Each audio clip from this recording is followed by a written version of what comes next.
नमस्कार साथियों, स्वागत है आप सबका आपके अपने YouTube चैनल पर। तो आज की वीडियो में हम बाल कृष्ण भट्ट पर आधारित टॉप 25 मैथड प्रश्नों को अटेम्प्ट करेंगे। यानी 25 ऐसे प्रश्नों को लिया गया है जो आप लोगों की हिंदी की परीक्षा के लिए काफ़ी ज़्यादा महत्वपूर्ण है। तो आप सभी विद्यार्थी समय निकालकर वीडियो को जरूर देखिएगा। अगर वीडियो आप लोगों को पसंद आए तो वीडियो को लाइक कीजिएगा और जो भी विद्यार्थी चैनल पर नए हैं वो चैनल को सब्सक्राइब जरूर कर लें।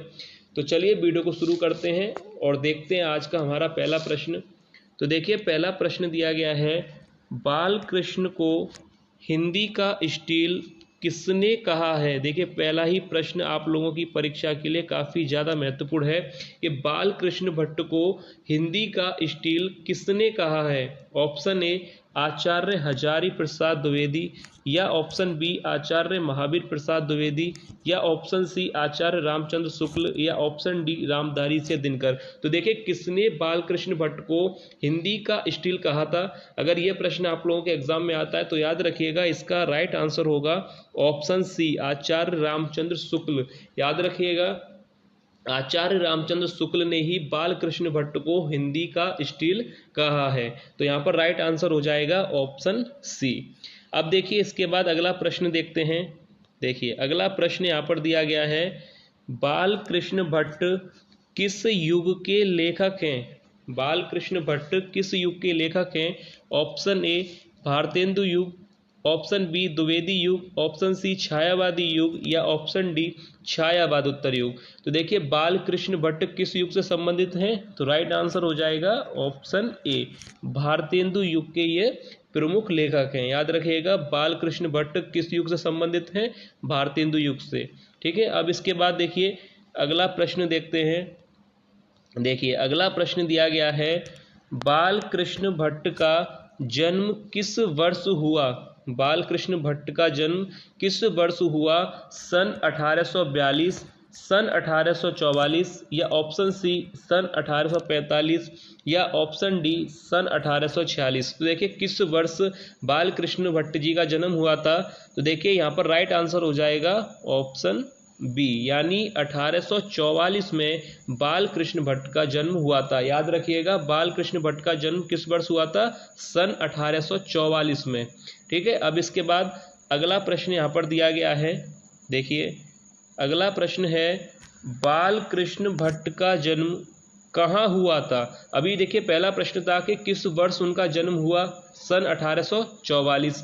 अब इसके बाद अगला प्रश्न है कि इनका जन्म कहाँ हुआ। Option A Kashi Uttar Pradesh, B Prayagraj Uttar Pradesh, C Lucknow Uttar Pradesh, या ऑप्शन डी कानपुर उत्तर प्रदेश। तो देखिए, बालकृष्ण भट्ट जी का जो जन्म है कहाँ पर हुआ था। ऑप्शन बी यहाँ पर राइट हो जाएगा, प्रयागराज उत्तर प्रदेश। याद रखिएगा, उत्तर प्रदेश राज्य के प्रयागराज में इनका जन्म हुआ था। ठीक है, याद रखिएगा। अब इसके बाद देखिए, अगला प्रश्न देखते हैं। देखिए, अगला प्रश्न दिया गया है, बालकृष्ण भट्ट द्वारा किस पत्र का संपादन किया गया था। देखिए, ये भी प्रश्न काफ़ी महत्वपूर्ण है कि बालकृष्ण भट्ट ने किस पत्र का संपादन किया था। ऑप्शन ए ब्राह्मण, बी मर्यादा, सी हिंदी प्रदीप, या डी हंस। तो देखिए, किस पत्र का इन्होंने संपादन किया था। तो राइट आंसर हो जाएगा ऑप्शन सी हिंदी प्रदीप पत्र का इन्होंने संपादन किया था। याद रखिएगा, बालकृष्ण भट्ट ने हिंदी प्रदीप पत्र का संपादन किया था। अब इसके बाद देखिए, अगला प्रश्न दिया गया है। देखिए, अगला प्रश्न है, हिंदी प्रदीप क्या है। ऑप्शन ए दैनिक पत्रिका, बी साप्ताहिक पत्रिका, या ऑप्शन सी मासिक पत्रिका, या ऑप्शन डी वार्षिक पत्रिका। तो देखिए, हिंदी प्रदीप का संपादन किसने किया था, बालकृष्ण भट्ट ने। और ये कौन सी पत्रिका है। ऑप्शन सी यहाँ पर राइट हो जाएगा, मासिक पत्रिका। याद रखिएगा, हिंदी प्रदीप पत्र का जो संपादन है बालकृष्ण भट्ट ने किया था और ये मासिक पत्रिका है। याद रखिएगा, ऑप्शन सी यहाँ पर राइट हो जाएगा। अब इसके बाद देखिए, अगला प्रश्न यहाँ पर दिया गया है। देखिए, अगला प्रश्न है, हिंदी प्रदीप पत्रिका का प्रकाशन वर्ष है, यानी किस वर्ष में ये प्रकाशित हुआ था। Option A 1875, option B 1877, option C 1876, या ऑप्शन डी 1874। तो किस वर्ष में इस पत्रिका का प्रकाशन हुआ था। तो देखिए राइट आंसर हो जाएगा यहाँ पर ऑप्शन बी 1877 में। याद रखिएगा हिंदी प्रदीप का प्रकाशन वर्ष क्या है, 1877 में इसका प्रकाशन हुआ था। अब इसके बाद देखिए आगे यहाँ पर प्रश्न दिया गया है। देखिए अगला प्रश्न है हिंदी प्रदीप पत्रिका का प्रकाशन स्थान है, यानी किस स्थान से यह पत्रिका प्रकाशित होती थी। Option A Kashi, B Allahabad, C Kanpur या ऑप्शन डी लखनऊ। तो देखिए किस स्थान से इसका प्रकाशन हुआ था, राइट आंसर हो जाएगा ऑप्शन बी यानी इलाहाबाद। इलाहाबाद या प्रयागराज बात एक ही है। हिंदी प्रदीप पत्रिका प्रकाशन कहाँ हुआ था, प्रयागराज से। ठीक है, याद रखिएगा ऑप्शन बी यहाँ पर राइट हो जाएगा। अब इसके बाद देखिए अगला प्रश्न यहाँ पर दिया गया है। देखिए अगला प्रश्न है नूतन ब्रह्मचारी किसका उपन्यास है। नूतन ब्रह्मचारी किसका उपन्यास है। Option A doctor Ramkumar Verma, B Acharya Ramchandra Shukla, C Balkrishna Bhatt या डी रामविलास शर्मा। तो देखिए नूतन ब्रह्मचारी किसका उपन्यास है, ऑप्शन सी यहाँ पर राइट हो जाएगा बालकृष्ण भट्ट का। याद रखिएगा नूतन ब्रह्मचारी किसका उपन्यास है, बालकृष्ण भट्ट। राइट आंसर हो जाएगा ऑप्शन सी। अब इसके बाद देखिए अगला प्रश्न देखते हैं।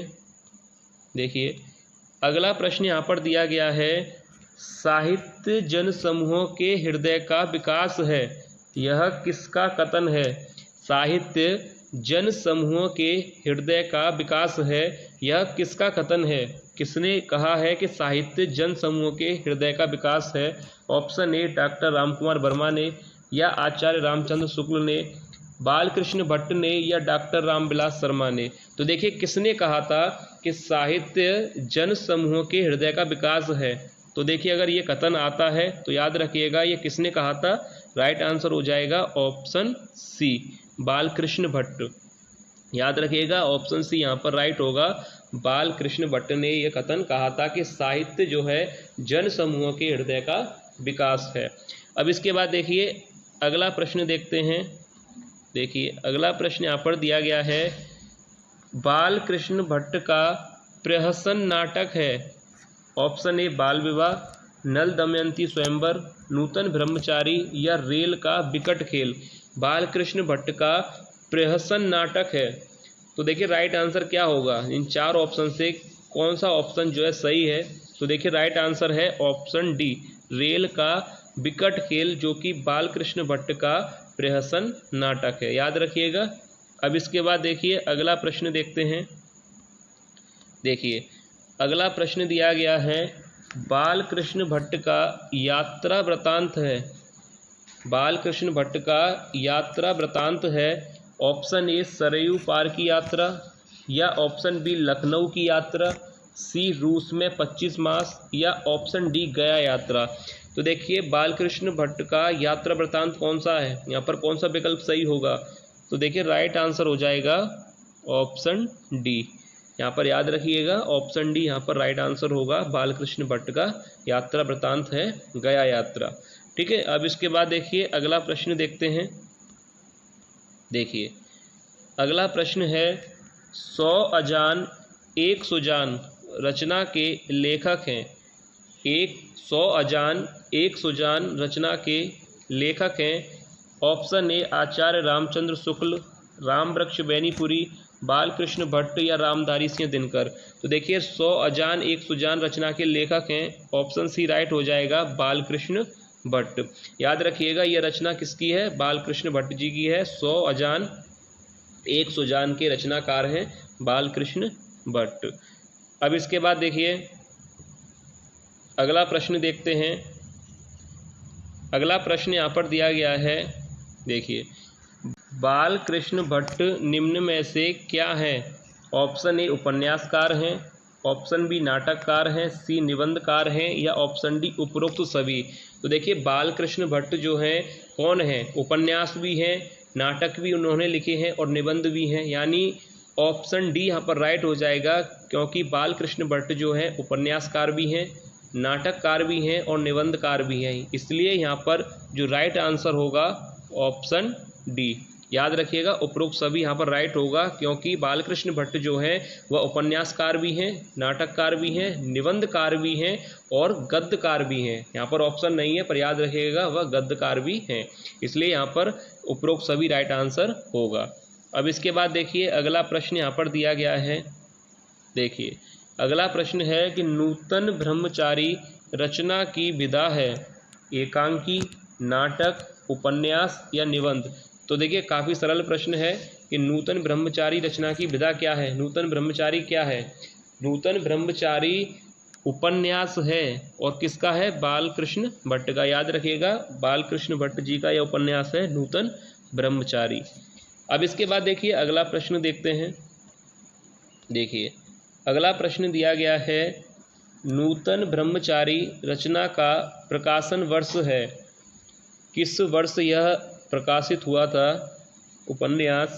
ऑप्शन ए सन 1885, सन 1886 या सन 1887 या सन 1888। तो देखिए किस वर्ष में इसका प्रकाशन हुआ था? तो देखिए राइट आंसर हो जाएगा ऑप्शन बी। ऑप्शन बी यहाँ पर राइट होगा कि सन 1886 में नूतन ब्रह्मचारी उपन्यास का प्रकाशन हुआ था। याद रखिएगा और रचनाकार आपको पता है कौन है? बालकृष्ण भट्ट। अब इसके बाद अगला प्रश्न यहाँ पर दिया गया है। देखिए अगला प्रश्न है कि हिंदी का मोंटेन किसे कहा जाता है? ऑप्शन ए रामचंद्र शुक्ल को, रामधारी सिंह दिनकर को, रामवृक्ष बेनीपुरी को या बालकृष्ण भट्ट को। तो देखिए किसको कहा जाता है हिंदी का मोंटेन? तो याद रखिएगा ऑप्शन डी यहाँ पर राइट हो जाएगा, बालकृष्ण भट्ट को हिंदी का माउंटेन कहा जाता है। याद रखिएगा काफ़ी महत्वपूर्ण प्रश्न है वीडियो में, इसलिए आप लोग एंड तक ज़रूर देखिएगा। अगर आपको किसी भी प्रश्न पर कोई भी डाउट है तो आप लोग कमेंट करके पूछ सकते हैं। अब देखिए इसके बाद अगला प्रश्न है। देखिए किस पत्र के मुख्य पृष्ठ पर शुभ सरस देश स्नेह पूरित प्रकट है आनंद भरे लिखा रहता था? यानी यह जो कथन है किस पत्र के मुख्य पृष्ठ पर लिखा रहता था? Option A Hindi Pradeep, B Brahman, C मर्यादा या ऑप्शन डी सरस्वती। तो देखिए इनमें से किस पत्र के मुख्य पृष्ठ पर यह कथन लिखा रहता था? तो राइट आंसर हो जाएगा ऑप्शन ए। याद रखिएगा हिंदी प्रदीप पत्र के मुख्य पृष्ठ पर यह कथन लिखा रहता था और यह जो पत्र है इसके जो संपादक हैं वह हैं बालकृष्ण भट्ट। याद रखिएगा, बार बार मैं इसलिए बता रहा हूँ क्योंकि ये काफ़ी जो है हिंदी की परीक्षा के लिए महत्वपूर्ण प्रश्न है कि हिंदी प्रदीप पत्र के संपादक कौन है। तो राइट आंसर है बालकृष्ण भट्ट। ठीक है, अब इसके बाद यहाँ पर देखिए इस प्रश्न पर आपको कोई डाउट नहीं होगा। अब देखिए इसके बाद अगला प्रश्न देखते हैं। देखिए अगला प्रश्न दिया गया है 100 अजान 100 जान का प्रकाशन वर्ष है सन 1890, 1891, सन 1892 या सन 1893। किस वर्ष में इस रचना का प्रकाशन हुआ था? तो राइट आंसर हो जाएगा ऑप्शन सी, 1892 में इस रचना का प्रकाशन हुआ था 100 अजान 100 जान। और इसके भी रचनाकार कौन है? बालकृष्ण भट्ट। अब इसके बाद देखिए अगला प्रश्न देखते हैं। देखिए अगला प्रश्न है बातचीत शीर्षक निबंध के निबंधकार कौन हैं? बातचीत शीर्षक निबंध के निबंधकार कौन हैं? Option A Balkrishna Bhatt, B Hazari Prasad Dwivedi, C Nand Dulare Vajpeyi या ऑप्शन डी हरिऔध अयोध्या सिंह उपाध्याय हरिऔध। तो देखिए बातचीत शीर्षक निबंध के निबंधकार कौन हैं? तो राइट आंसर हो जाएगा ऑप्शन ए बालकृष्ण भट्ट। याद रखिएगा बातचीत शीर्षक निबंध के जो निबंधकार हैं वह हैं बालकृष्ण भट्ट। ऑप्शन ए यहाँ पर राइट होगा। अब इसके बाद देखिए अगला प्रश्न देखते हैं। अगला प्रश्न है बालकृष्ण भट्ट ने हिंदी प्रदीप पत्र का संपादन कितने वर्षों तक किया? ऑप्शन ए 31 वर्ष, बी 32 वर्ष, सी 34 वर्ष या डी 35 वर्ष। तो देखिए बालकृष्ण भट्ट ने हिंदी प्रदीप पत्र का संपादन कितने वर्षों तक किया था? तो देखिए आंसर बताने से पहले मैं आप लोगों को एक चीज़ क्लियर कर दूं कि कुछ बुक्स में दिया गया है कि इन्होंने 32 वर्ष तक इस पत्र का संपादन किया था और कुछ में दिया गया है कि इन्होंने 33 वर्षों तक इसका जो है संपादन किया था। तो आप लोग अपने विकल्प के अनुसार अपने आंसर का चयन कीजिएगा कि जैसे देखिए यहाँ पर ऑप्शन दिए गए हैं 31, 32, 34 और 35, तो राइट आंसर यहाँ पर हो जाएगा 32 वर्ष। और अगर मान लीजिए किसी और जगह आप अगर ये प्रश्न देखते हैं तो वहां पर हो सकता है ऑप्शन में 32 वर्ष ना हो, 33 वर्ष दिया गया हो, तो वहां पर आप लोग चुनिएगा 33 वर्ष, ठीक है, क्योंकि थोड़ा मतभेद है, बुक में एक जैसा नहीं है, किसी में 32 वर्ष बताया गया है और किसी में 33 वर्ष। अगला प्रश्न दिया गया है, सच्ची समालोचना नामक आलोचना किसने लिखी थी? सच्ची समालोचना नामक आलोचना किसने लिखी थी? ऑप्शन ए राधा कृष्ण दास ने, प्रताप नारायण मिश्र ने, बालकृष्ण भट्ट ने या रामचंद्र शुक्ल ने। तो देखिए किसने सच्ची समालोचना नामक आलोचना लिखी थी? तो राइट आंसर हो जाएगा ऑप्शन सी, बालकृष्ण भट्ट। याद रखिएगा ऑप्शन सी यहाँ पर बिल्कुल सही आंसर होगा। सच्ची समालोचना के लेखक कौन है? बालकृष्ण भट्ट। अब इसके बाद देखिए अगला प्रश्न देखते हैं। देखिए अगला प्रश्न दिया गया है, वेणुसंहार किसका नाटक है? Option A Balkrishna Bhatt, B Pratap Narayan Mishra, C Ramchandra Shukla या डी हजारी प्रसाद द्विवेदी। तो देखिए यह जो नाटक है इसके जो लेखक हैं वह हैं बालकृष्ण भट्ट। याद रखिएगा ये भी जो नाटक है बालकृष्ण भट्ट इसके लेखक हैं, ठीक है। अब इसके बाद देखिए अगला प्रश्न देखते हैं। देखिए अगला प्रश्न दिया गया है, बालकृष्ण भट्ट की रचना नहीं है, बालकृष्ण भट्ट की रचना नहीं है 100 अजान 1 सुजान, नूतन ब्रह्मचारी, दमयंती स्वयंवर या कुटज। तो देखिए इसमें से कौन सी रचना बालकृष्ण भट्ट की नहीं है? 100 अजान 1 सुजान बालकृष्ण भट्ट की रचना है, नूतन ब्रह्मचारी भी बालकृष्ण भट्ट की रचना है, दमयंती स्वयंवर भी बालकृष्ण भट्ट की रचना है। यानी राइट आंसर यहाँ पर हो जाएगा कुटज, जो कि बालकृष्ण भट्ट की रचना नहीं है। इसके जो लेखक हैं वह हैं हजारी प्रसाद द्विवेदी। यहाँ पर राइट आंसर हो जाएगा ऑप्शन डी की कुटज जो है बालकृष्ण भट्ट की रचना नहीं है। अगला प्रश्न देखते हैं जो कि वीडियो का लास्ट प्रश्न है। देखिए बालकृष्ण भट्ट की मृत्यु कब हुई थी? ए 1905, बी 1907 या सी 1812 या डी 1914। तो देखिए किस वर्ष में इनकी मृत्यु हुई थी? बालकृष्ण भट्ट का निधन कब हुआ था? तो देखिए याद रखिएगा सन 1914 में इनका निधन हुआ था। तो राइट आंसर हो जाएगा ऑप्शन डी, यानी सन 1914 में इनका निधन हुआ था। एक बार मैं फिर से क्लियर कर दूं कि बालकृष्ण भट्ट का जो जन्म है कब हुआ था? जन्म हुआ था इनका 1844 में इनका जन्म हुआ था और 1914 में इनकी मृत्यु हुई थी। और इनका जन्म उत्तर प्रदेश राज्य के प्रयागराज में इनका जन्म हुआ था, याद रखिएगा। और 1844 में जन्म है और 1914 में इनकी मृत्यु। याद रखिएगा इनके जीवन परिचय को एक बार अच्छी तरह से पढ़ लीजिएगा, क्योंकि प्रश्न बनेगा तो आप लोगों से गलत नहीं होगा। इसलिए जो भी लेखक हैं कभी उनके जीवन परिचय को, उनकी रचनाओं को, उनके प्रकाशन वर्ष को अच्छी तरह से पढ़िएगा, क्योंकि इन पर ही आधारित प्रश्न बनेगा एग्जाम में। इसलिए आप लोग इनको बारीकी से पढ़िएगा, ठीक है। तो यह था आज की वीडियो का लास्ट प्रश्न। उम्मीद करता हूं कि आप लोगों को वीडियो पसंद आई होगी। अगर वीडियो आप लोगों को पसंद आई है तो वीडियो को लाइक कीजिए और चैनल को सब्सक्राइब करने के साथ साथ वीडियो को शेयर जरूर कीजिएगा।